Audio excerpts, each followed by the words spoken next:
Halo semuanya, kali ini kita akan membahas salah satu buku paling kontroversial dan terkenal di dunia, The 48 Laws of Power, karya Robert Greene, yang terbit pada tahun 1998. Buku ini membahas strategi untuk memperoleh, mempertahankan, dan menggunakan kekuasaan, baik dalam bisnis, politik, maupun kehidupan sehari-hari. Dari 48 hukum yang ada, kita akan fokus pada hukum yang pertama, jangan pernah mengungguli sang guru. Apa maksud dari hukum ini? Secara sederhana, hukum ini mengajarkan kita untuk menjaga hubungan baik dengan atasan, pemimpin, atau siapapun yang posisinya lebih tinggi dari kita. Caranya adalah dengan tidak membuat mereka merasa terancam oleh kemampuan atau kesuksesan kita. Bayangkan atasan atau mentor Anda sebagai sang guru. Jika Anda terlihat lebih cemerlang, lebih berbakat, atau terlalu banyak mencuri perhatian, Anda berisiko memicu rasa iri, cemburu, atau bahkan rasa tidak aman dalam diri mereka. Ini bisa jadi bumerang, di mana mereka justru akan menghalangi atau menyingkirkan Anda.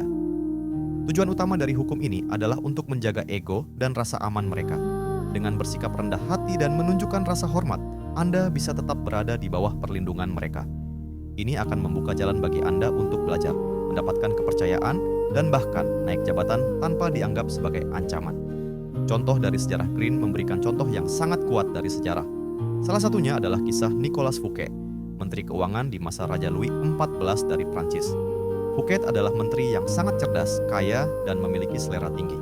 Suatu hari, ia mengadakan pesta mewah di kastilnya yang dibuat untuk menghormati sang raja.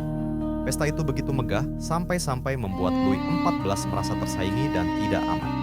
Akhirnya, bukannya mendapat pujian, Fouquet malah ditangkap dan dipenjara. Kejatuhannya bukan karena ia berbuat salah, tapi karena ia mengungguli rajanya sendiri.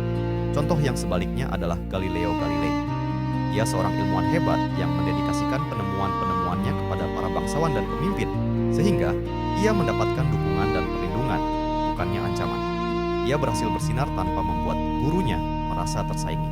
Penerapan dalam kehidupan modern hukum ini sangat relevan, terutama di dunia kerja, di kantor. Jika Anda punya ide brilian, cobalah presentasikan dengan cara yang membuat atasan merasa ide itu adalah bagian dari visi mereka. Misalnya, Anda bisa bilang, "Saya terinspirasi dari arahan Bapak Ibu untuk mengembangkan ide ini."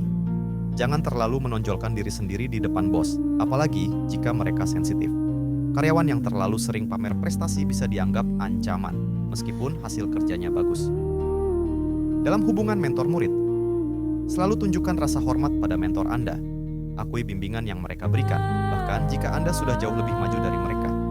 Murid yang tetap rendah hati akan lebih mudah mendapat dukungan jangka panjang. Situasi sosial. Saat berhadapan dengan klien penting atau figur yang berkuasa, biarkan mereka merasa lebih unggul. Beri pujian pada keputusan atau pendapat mereka sebelum Anda menawarkan saran Anda. Strategi praktis. Bagaimana cara menerapkan hukum ini dengan bijak? Berikan kredit. Selalu akui peran atasan dalam kesuksesan Anda, meskipun Anda yang melakukan sebagian besar pekerjaan. Tampil rendah hati. Hindari memamerkan pencapaian Anda secara berlebihan. Biarkan prestasi Anda diakui secara alami oleh orang lain. Pahami ego mereka. Kenali kepribadian atasan Anda. Jika mereka sensitif atau narsis, lebih berhati-hatilah saat ingin menonjolkan diri.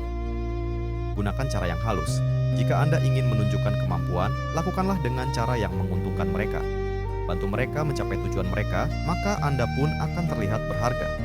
Peringatan dan kritik hukum ini memang tidak luput dari kritik. Manipulatif? Hukum ini sering dianggap mendorong sikap yang oportunistik atau manipulatif. Konteks penting. Hukum ini tidak selalu berlaku di lingkungan kerja yang sangat kompetitif dan menghargai meritokrasi, di mana menonjolkan kemampuan justru dihargai. Jangan berlebihan. Hati-hati jangan sampai Anda terlalu merendah, hingga dianggap tidak ambisius atau tidak berharga. Jadi, intinya, hukum jangan pernah mengungguli sang guru, mengajarkan kita untuk peka secara emosional dan strategis dalam berinteraksi dengan orang yang berkuasa. Dengan memahami dinamika kekuasaan, kita bisa membangun hubungan yang saling menguntungkan tanpa memicu konflik. Tapi ingat, gunakan hukum ini dengan bijak, seimbang, dan tetap pertimbangkan etika Anda. Demikian pembahasan kita tentang hukum 1. Di video selanjutnya, kita akan membahas hukum kedua. Jangan pernah terlalu mempercayai teman, tetapi pelajarilah cara memanfaatkan musuh.